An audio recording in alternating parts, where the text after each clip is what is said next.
Kaya gising namin eh, nagulat ako, nagmaragsuan yung mga timba video. Sino kayang may gawang ano nito? Oh. Yung tagagulo sa mga kwan? Ha?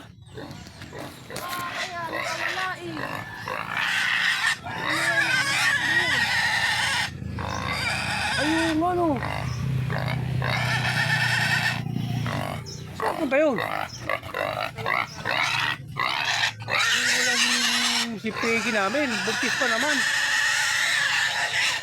Saan punta yun? Kaya pala nagkalat yung mga, nagising kami nagkalat yung mga timba rito. Puro laman, puro tubig oh. Oh, yun oh, puro tubig to. Natapon. Tapos, kasi kagabi, nilalamig yung aming si Peggy. Akala ko kasi kagabi mga anak na iniiwan ko. Nakawala sa tali. Ayun oh, yung tali nyo. Kagabi tinang ko, balot na balot dyan. Ngayon nawawala. Peggy! So, saan kaya nagsuot yun? Baka may nanganak na sa damuhan. Saan kaya nagtungo yun si Peggy? Wala naman dito kay, ano, wala dito kay Batik. Pakainin mo na mga yan. Pakainin mo na ako lang magano. Pakainin mo na yan mga yan. Ang nagkakagulo na. Saan kaya nagtungo si Peggy namin? Peggy! Wala naman din dito sa barako. Ang gagawin rito. Kaya nagtuong baboy na yun.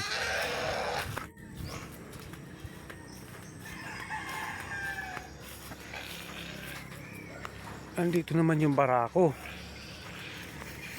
Hindi ko kasi gabi na ipasok. Kasi kagabi dapat ipapasok ko siya ta maliputon ko sa banggi. Maliputon na siging paros. Tapos yung sa mga tuyong daw na ano, ibinalot niya sa katawan niya. Sa liliputon man gayon, sabi ko sa aga pa, ya di sigurado mga anak.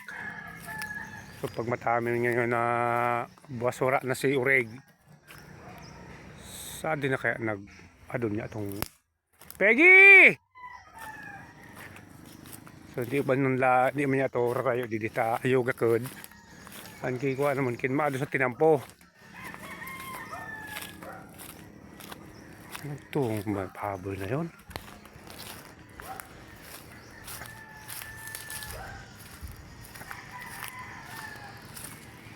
Peggy! Sarin?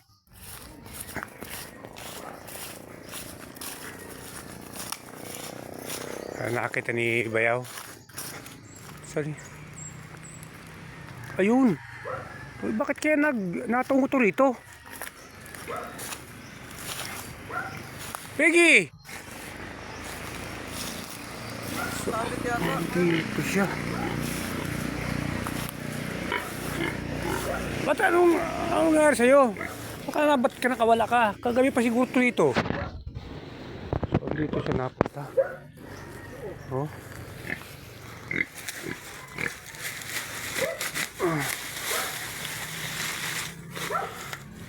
Bakit ka nakawala? Halika na, uwi na nga tayo. Kaya laki-laki ng tiyan mo eh. Pasaway ka rin talaga. Ha? Ayo. Mamaya. Ah. Sige na. Uwi na doon. Laki-laki ng tiyan mo, pakalat-kalat ka pa. Kagabi kasi nakatagong-tago na to sa ano, kala ko mga anak na eh, hindi pa eh. Oh. Pasaway ito eh. Doon sa may ano, sagingan. Sa may sagingan. Sagingan, doon. Ewan ko dyan. Oh. Pakain mo na dito. Oy! Ayan, kaya ka na. Ito, last ka panlaya si tinapon mo lahat ng tubig sa timba. Sa tubig. Oo. Lahat ng tubig sa timba. Ano nakawala yun? Ewan ko ba kung bakit nakawala sa tali ito. So, siguro kagabi niya alamig to lang gusto si Peggy. Kaya para siyang ano. So, ipapasok natin sa kulungan. Hindi siya pwede dito sa labas kasi grabing hangin. May gatas. Ha? May gatas na yun. May gatas na? Oh. So, huwag natin sa labas. So, ayan o. So, kagabi, minonitor ko siya. So, sabi ko hindi pa. Dahil hindi pa siya ano yung gatas. So, ngayon, may mga gatas yung kanyang mga, ano, yung mga daddy niya may mga gatas na. So, baka mamayang gabi to mga anak. So, kadalasan sa baboy, gabi nga anak. So, dapat dito siya mga anak. Hindi namin dito yan, kasi napakalamig. Nagtatago siya. Sinuot siya lahat ng ano eh. Pinasok mo sa loob gabi? Hindi, ipapasok namin sa loob to ngayon eh. Si giginawin to. May gatas na eh. May gatas na? Oo. Ay, pero Nakasubsub sa kagabi nila yung makita. Sabi ni ate mo, nawawala si Peggy. Yung pala pinabo niya lahat ng dahon ng saging. hanggang hulihan na. Wala pa. Ano yata eh. Ewan ko sa pangatlo, pangalawa. Hanggang hulihan. So sa loob namin ito paanakin kasi may ang lamig. Grabe sa lamig dito. Baka hindi kaya ng mga bikyo lamig. So naman, ikaw kumain ka na lahat-lahat ang ano mo pa. Oo, sige mong pangduldol. Sabado? Ha? Sabado bukas? Mga anak na ngayon bukas. May gatas na yung pang last. Ay yung pang ano.